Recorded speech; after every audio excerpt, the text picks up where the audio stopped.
gotta talk about the famous people to get everybody to come to our little bitty world. You know what I mean?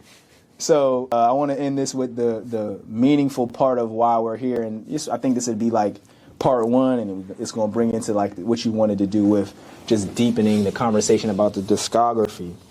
So I'll start off by saying, like, I mean, after everything we talked about today, if you didn't watch the beginning of this whole interview, you know what I mean, I'm going to chop it up into a couple different pieces, and then I'm going to put it all together as one piece. And there's going to be an exclusive part that you're going to only be able to catch in the Discord, just because it just goes really deep into the perspectives of like our personal lives and our personal views on things that would potentially be unpopular and not shared amongst common people, right? Just keep it a being with you. So if you want to really, really know how we feel and think about some things, just leave it in the comments that you want to know about the secret part of the episode, and I got you. I'll put you on with that. Mm-hmm. So the last part I want to talk about is each of the albums. But I want to do it like in a rapid fire kind of way, where you talk about them from the perspective of a listener, like you listen into your own projects and you like describing them.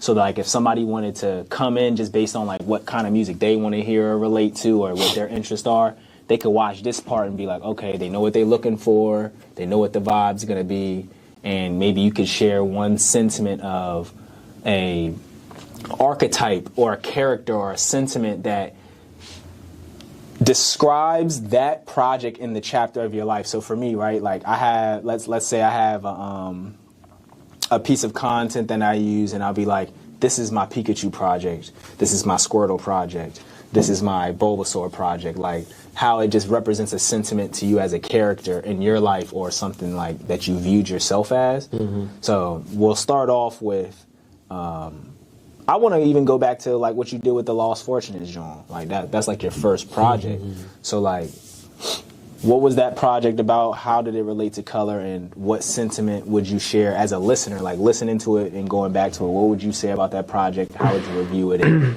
how did that represent you as an archetype or any archetype that it represented in your life? I mean, that was the start. That was the beginning.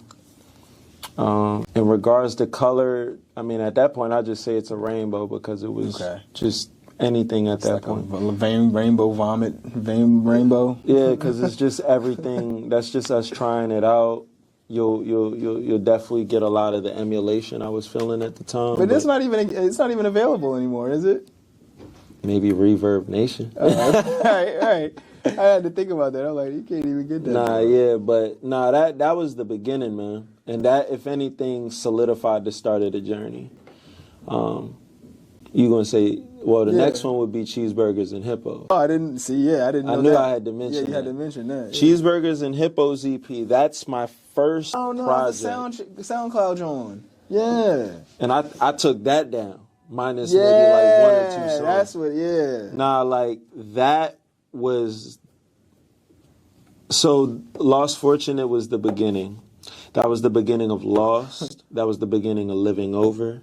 That was the beginning of me wanting to take rap and music and creating seriously. Cheeseburgers and Hippo EP was what I would say is my first go around. That's like my first real, like, okay, now I'm serious. Really get to know me a bit here. And it's also my experiment. You want me to keep going? Or? No, I want to know, was there a color? The color for that was purple. Okay. That was because it was purple. Because at this point, I wasn't solidifying pink yet as my mainstay in things, but purple. Because even the cover for that is like mainly purple. And I feel like that was just me getting keen with my enlightenment as an artist. Okay. Yeah. So like the first one, you would say like, what would be like a character or an archetype that you would use to describe the first? Is it like your starter phase? Is it like your Bane phase? Like what character would describe Lost Fortunates? Like it feels like an anime character. Anything that just first comes to mind as an archetype. Or for yourself, like maybe a stage you were at archetypally.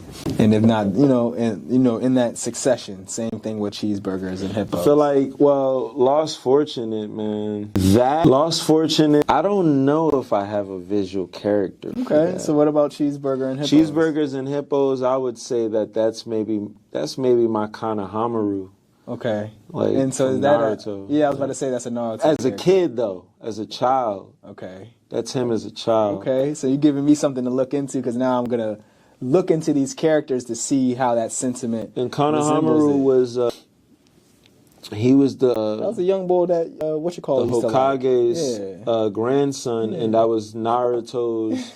You could say that ended up raising becoming him up. Naruto's predecessor. Yeah, I love that. Okay, so what about Pink was next? Pink After? is next. Okay, so what was the review for Pink? Clearly, the color was pink. So pink. So that's the purpose. So Lost Fortunate was the start. Cheeseburgers and Hippos was the experiment. Pink is the purpose.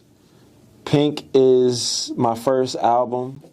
It's when I really got to be around people I genuinely respect and appreciate and influenced by.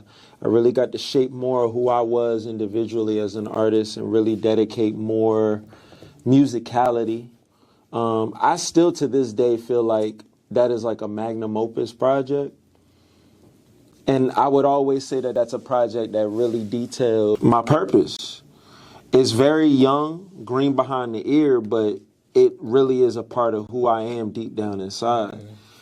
And the character I would associate with that, I feel like, I'd even say, not everything is Naruto related, but I would say that would probably be my Naruto project. Okay, yeah, like the main character. Or my Finn of Adventure Time. Ooh. Yeah, that was Finn from Adventure Time is... Yeah, because I went into a whole different world with that one. But I'm saying, which character is that? Finn was on Adventure Time with the white hat with the blue shirt and his dog Jake. Right.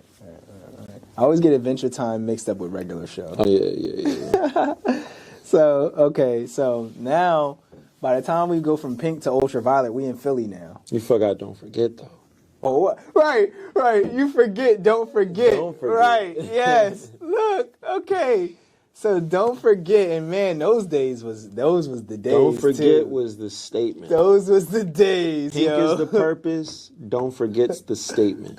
Don't Forget was really, literally in the title. I had to go home and listen to that tonight, bro. And that was show really crazy. the pride testament to our friendship. Yeah, bro. That was a testament to me being in VA within that time after graduating. Because a lot of the music on Pink was predecessing me before I came to VA, or at least the vibe. But Don't Forget was literally my project in Virginia, and my feels and my emotions. And I feel like it was my ode to what I was around. And it was a testament of not ever forgetting what that time frame has meant to me, but also my statement to don't forget what this journey is and who I am as an artist and what I'm about to do. What's the character, John? Character, I almost feel like it's a little seedier on this one. I feel like, maybe I am going to keep with this Naruto. Yeah, right. That could low-key be my Sasuke. I'm feeling this, though. I'm really gathering this. I see it. That could be my Sasuke. I can see it. I can see it, bro, because it's is he a bad guy? It's nah, he's not a bad guy. He's a misunderstood guy, right? Yeah. You know what I mean? Very emotional. Very emotional. So then we get to Ultraviolet. Okay. So Ultraviolet is when we get to Philly. And at that point, I feel like, what's that guy? Another Paul testament Bearer. of the time I was in. I feel like Paul Bearer. I feel like every time I pop up with this dude now, he just handing out throat slams all over the place. I'm like, yo, he handing it out every time. It's it's going to be fire. So what was that moment for you as an artist, though, and what would you review that project as? That's definitely my best project to date, minus what I'm working on and about to put out soon. Ultraviolet was a very stressful time for me because that was it was around the year, certain friendships was being tested and departed. I was in my head a lot. And I faced cancer for the first time. Yeah, I remember that. And so, That was a very trying time, and I feel like it just represented more of who I was at that time. And Ultraviolet was, well, I forgot to say, Don't Forget was still pink.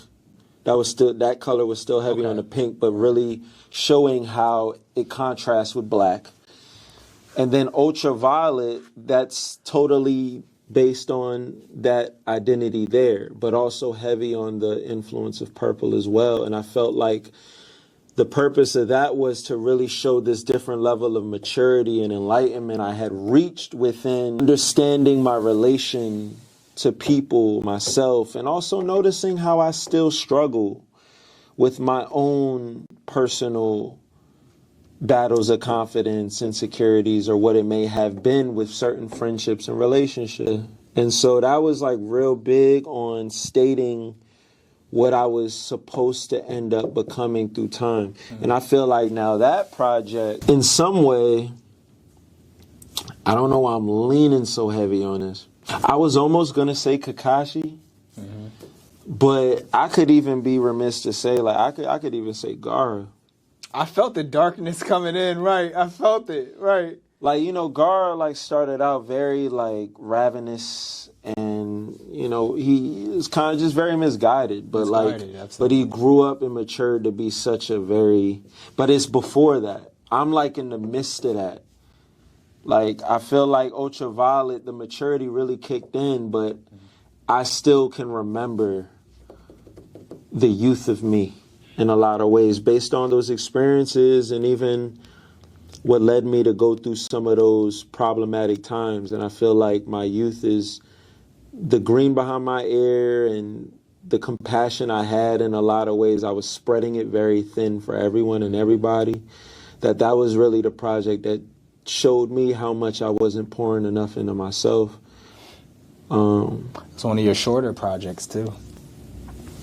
Yeah, I guess in comparison it is. It's a little more shorter than everything else was. Yeah, it might be.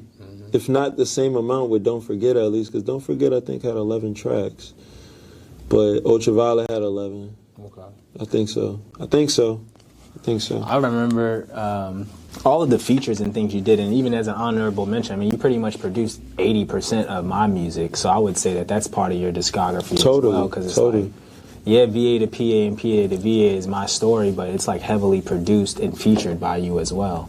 So it's like, that's also work that you did, but I want you to talk about some of the, you know, notable features that came across your table along this journey, like some of the work that you remember. Or you want to just highlight. I can name some of my most significant ones for sure. I mean, obviously that weren't a part of those projects. I mean, that weren't a part of those. Yeah, that weren't a part of those. Okay. As in, you mean like projects I worked on? Yeah, just stuff you feel good about yourself that you worked on, like work that was notable that you felt like, man, that was some good stuff that I worked on. Well, I definitely. I mean, well, you know, the stuff that you did from VA to PA, PA to VA, and just kind of the whole orchestration of the singles that came from just all those years. Yeah.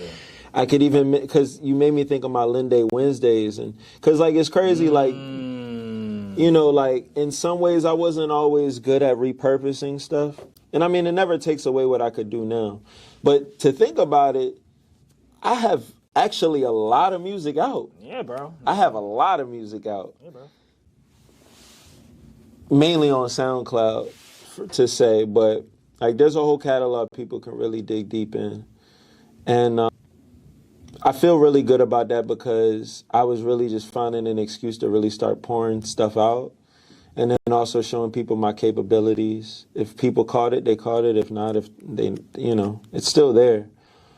And then I gotta also make a huge shout out to Waffle Smoke because. And that was just a testament to Reconized friendship, but also the colors was definitely heavy on red and pink. I mean, red and purple. Yeah. And I think that spoke to just even our energies too.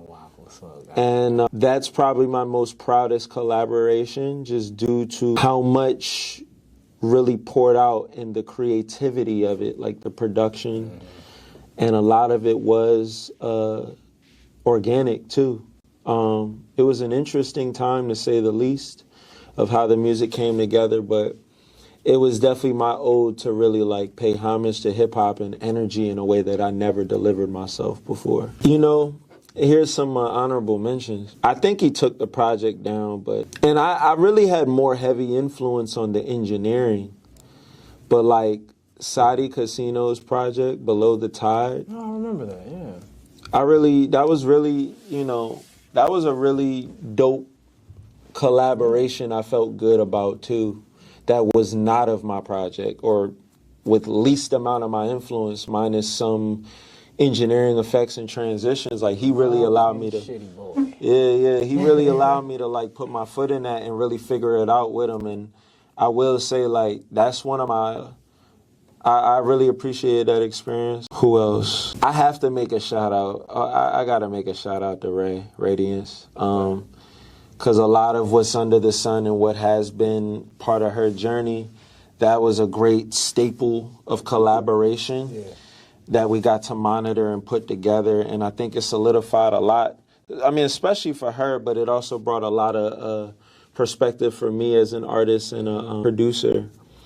And, you know, there's going to be more to come from that, especially.